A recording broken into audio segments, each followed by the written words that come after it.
បាទសួស្តីថ្ងៃនេះដែរខ្ញុំនឹងបង្ហាញអ្នកទាំងអស់គ្នាអំពីកម្មវិធីមួយដែលអាចឲ្យយើងនឹងសម្អាតនៅលើកុំព្យូទ័ររបស់អ្នកដោយមានសុវត្ថិភាពហើយនឹងមិនប៉ះពាល់ដល់ប្រព័ន្ធ Windows បាទកម្មវិធីនោះគឺមានឈ្មោះថា CC Clean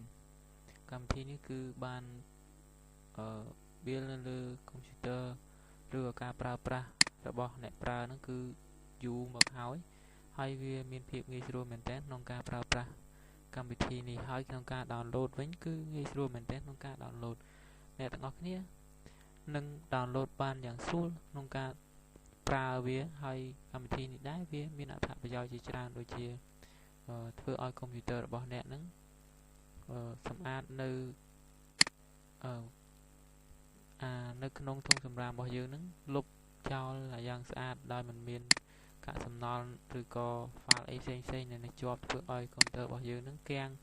ឬក៏បិទ start up នៅកន្លែងខាងនេះចាំមើលតិចទៀតខ្ញុំនឹងបិទ start up នេះហើយតើវាបាត់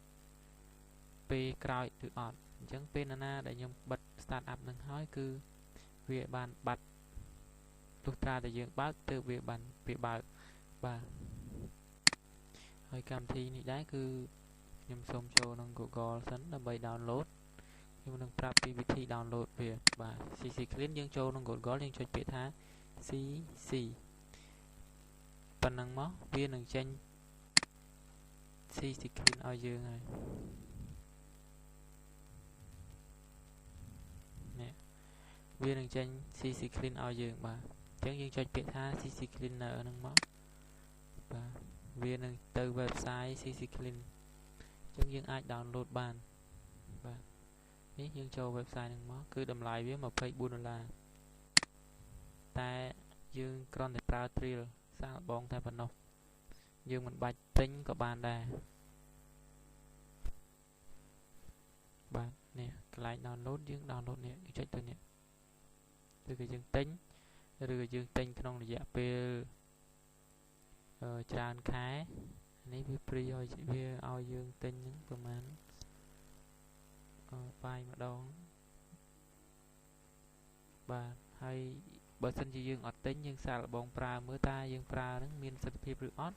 គឺយើង download យើងចុចពាក្យថា free trial បាទអញ្ចឹងវានឹងចេញpage មួយទៀតដែលនឹងបង្ហាញលោកអ្នកថាឲ្យយើងនឹងចុះឈ្មោះក្នុងការដាក់ email ឬក៏ដាក់ប្រភេទអស់ហ្នឹងតែអានេះយើងចង់ដាក់ email ហើយយើង sign up មកយើងចុចពាក្យថា download ក៏បានឬក៏យើងចាំមួយផ្លែតគឺវានឹង download ឲ្យយើងជាស្រួចស្រេចបាទហើយអាហ្នឹងដែរគឺវាមាន9 MB វាមិនធ្វើឲ្យតឹងកុំព្យូទ័ររបស់លោកអ្នក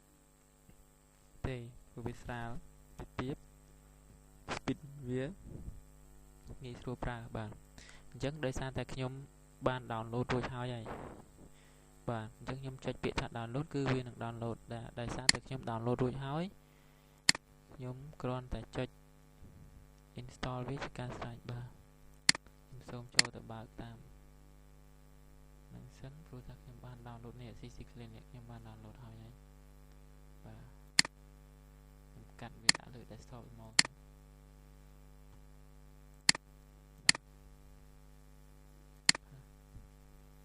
បាទកម្មវិធី CC Clean នេះយើងគ្រាន់តែ install វាចឹងមកជំហានដំបូងគឺយើងបើកវា install វា run administrator ក៏បានឬក៏ open double click ក៏បានដែរបាទពេលហ្នឹងយើងយកពាក្យថា customize យើងកំណត់ប្រាប់ថាយើងអត់ update ទេបាទអូខេហើយយើងពាក្យថា install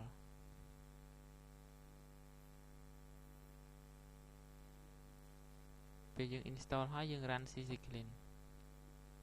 នេះវាចេញ trial ឲ្យយើងបាទក្នុងរយៈពេល14ថ្ងៃ free ឲ្យយើង14ថ្ងៃយើងគ្រាន់តែប្រើសាកល្បងមើលបើសិនជាយើងសាកល្បងឲ្យងាយស្រួលប្រើឬក៏ស្រួលនៅលើកុំព្យូទ័ររបស់យើងអាចប្រើជារៀងរហូតបានដោយប្រើដោយមិនបាច់ update ក៏បានដែរយើងបិទ update បាទនេះគឺវាបញ្ចុះតម្លៃឲ្យយើងសល់ត្រឹមតែ$19បាទបើសិនជាយើងចង់ទិញយើងអាចចុះឈ្មោះទិញវាបាននេះតម្លៃវាបាទអញ្ចឹង website នេះខ្ញុំសូមបិទសិនបាទហើយការ configure នៅលើនេះទី1យើងត្រូវតែ មើល update តែយើងបាន update អត់អញ្ចឹងមានន័យថាយើងអត់ update ទេយើងចូល setting វិញបាទអានេះមានន័យថាការចុះឈ្មោះបើសិនជាយើងចុះឈ្មោះយើងចុចនេះ register នេះហើយយើងដាក់ key ដាក់មុនមួយដាក់ឈ្មោះហើយយើងដាក់ key មកបាទហើយកន្លែងនេះដែរគឺ tool នេះគឺការបិទ start up បាទចាំតិចទៀតខ្ញុំបិទ start up បាទអញ្ចឹងយើងចូលកន្លែងនេះវិញខ្ញុំជឿកន្លែងពាក្យ monetizing ហើយខ្ញុំដោះពាក្យ3នេះចោលដើម្បីបំបត្តិវាកុំឲ្យវាចេញលើកន្លែងនេះថែមទៀតបាទអស់ហើយអញ្ចឹងខ្ញុំចូលពាក្យថា tool បាទអញ្ចឹងមានន័យថាចេះ Windows របស់យើងវាកំពុងតែបើកនឹងមាន function ប្រមាណដែលកំពុងតែបើកអញ្ចឹងនេះ function នេះអញ្ចឹង function មួយណាដែលវាដាក់បើកហ្នឹងគឺវាចេញពាក្យថា yes បាទនេះនៅខាងមុខនេះវាបាន yes ហ្នឹងមានន័យថាបើកអញ្ចឹងឧទាហរណ៍ថា uTorrent យើងកំពុងបើកមែនអត់បើកនេះ uTorrent បាទអញ្ចឹងបើសិនជា uTorrent យើងអត់ចង់ឲ្យវាបើកអូតូទេយើងពាក្យថា delete ទៅគឺវាឈប់នឹងបើកអូតូបាទ Adobe AM update ដក1បាទនេះ Adobe ហ្នឹងហើយបាទអញ្ចឹងកាលណាយើងប្រើប្រាស់ដូចជា Adobe ឬក៏ AutoCAD ឬក៏Dictionary របស់ខ្មែរ ANT អញ្ចឹងទៅឬក៏ Wondershare អីផ្សេងទៀតកម្មវិធីជាច្រើនទៀតដែលយើងប្រើហើយវា start up នៅកន្លែងនេះបាទយើងចង់ឲ្យវាបាត់ start up កាលណាដល់តែយើងប្រើបានវា start up តែបើសិនជាយើងមិនប្រើទេយើងមិនបើក application ហ្នឹងទេគឺវាអត់បាន start up នៅកន្លែងហ្នឹងទេបាទអញ្ចឹងហើយគឺកន្លែងនេះវាធ្វើឲ្យយើងហ្នឹងគឺតឹងកុំព្យូទ័ររបស់យើងអញ្ចឹងឧទាហរណ៍ថាឥឡូវខ្ញុំបិទ Adobe បាទខ្ញុំយកពាក្យថា delete អូខេ Adobe មួយទៀត delete ហ្នឹងគឺបញ្ជាក់សម្រាប់ថាចូល option tool ហើយយកពាក្យថា start up បាទហើយពាក្យខ្មែរ ANT នេះក៏ខ្ញុំលុបដែរព្រោះថាចាំដល់ពេលខ្ញុំប្រើបាទខ្ញុំបើកហើយ Wondershare នេះគឺខ្ញុំលុបដែរបាទហើយមួយទៀតChrome ខ្ញុំក៏លុបដែរមួយទៀត Adobe ខ្ញុំក៏លុបដែរអញ្ចឹងយើងទុកតា IDM download manager ឬក៏ uTorrent បានហើយបាទហើយមកមើលកន្លែងទៀតកន្លែងនេះវិញគឺយើងអាចលុបដូចគ្នាបានបាទយើងអាចលុបដូចគ្នាកាលណា Microsoft គឺវាចេញអញ្ចឹង user វាចេញញ៉ៃអញ្ចឹងយើងបាច់លុបវាក៏បានដែរមានជាលេខអញ្ចឹងអាលេខហ្នឹងវាធ្វើឲ្យយើងនឹងវាតឹងវាមិនមែនជាកម្មវិធីដើម្បីសម្រួលនឹង system ប្រព័ន្ធរបស់យើងទេវានេះឃើញទេមាន system 32 CS script x ex បាទអញ្ចឹងយើងបាច់ឲ្យ script ហ្នឹង load មកបានដែរបាទនេះកន្លែងនេះគឺ delete ចោលបាទអត់មានបញ្ហាទេបាទពេលយើងប្រើ start up ហ្នឹងគឺមានបញ្ហាដែរបាទអញ្ចឹងមានកន្លែងណាខ្លះដែលយើងចង់ delete អានេះបោះ ESET upgrade អញ្ចឹង ESET upgrade ទៅ version 10ខ្ញុំអត់ upgrade ទេខ្ញុំលុបចោលបាទអញ្ចឹងអា ESET នេះអត់បាច់ upgrade ទេព្រោះ version 8ឥឡូវវានៅ version 8វាចង់ update ទៅឡើងដល់ version 10អញ្ចឹងខ្ញុំបានលុបវាចោលហើយវាឈប់ចេញ version 10ហើយបាទហើយកន្លែង ESET នេះដែរគឺយើងអត់ត្រូវលុបទេគឺវាជា virus ដើម្បី antivirus ការពារបាទកន្លែង Wondershare convert file option នេះ open នេះបាទយើង delete វាចោលដែរកុំឲ្យវាចេញមកតែយើងប្រើចាំវាចេញបាទហើយរាល់ browser របស់Adobe ទៀតគឺយើងលុបចោលទៀតបាទអញ្ចឹងក្នុងការប្រើគឺមានតែប៉ុណ្្នឹងទេដើម្បីក្នុងការប្រើហើយពេលដែលយើងប្រើអញ្ចឹងហើយអស់យើងគ្រាន់តែចុចពាក្យថា underline ដើម្បី clean រាល់អ្វីដែលយើងចង់ clean នៅដូចជាលើ browser នេះ browser ហ្នឹងមិនសម្រាប់តែ Firefox ឬក៏ Chrome Opera ទៅดู browser ទេគឺទាំងអស់ឲ្យតែ browser នៅលើ Windows របស់យើងគឺវា clean បានទាំងអស់បាទហើយក្នុង system នេះហ្នឹងគឺវាបានជួសជុលឲ្យបានទាំងអស់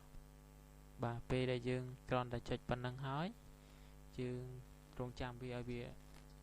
run គ្រប់ហើយគឺជាការស្រេច បាទហើយវា support ជាមួយនឹង Windows XP Windows Vista 7 8 8.1 10 បាទវា build មកគឺ support ទាំងអស់ហើយបើយើងដាក់ crack license ក៏បានដែរ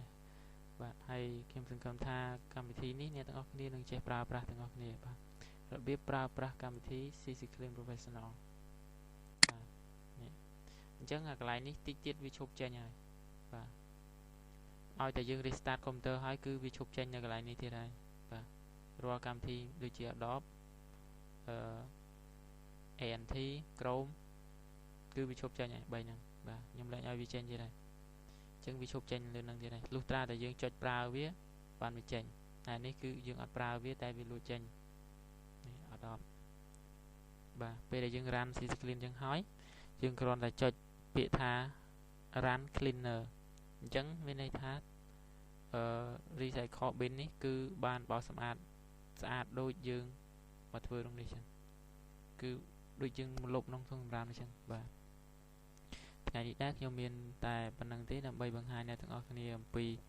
កម្មវិធី CC Clean Professional បាទសូមជម្រាបលាសង្ឃឹមថាអ្នកទាំងអស់គ្នានឹងអនុវត្តតាមដែលខ្ញុំបានប្រាប់អរគុណសូមជម្រាបលាបាយបាយ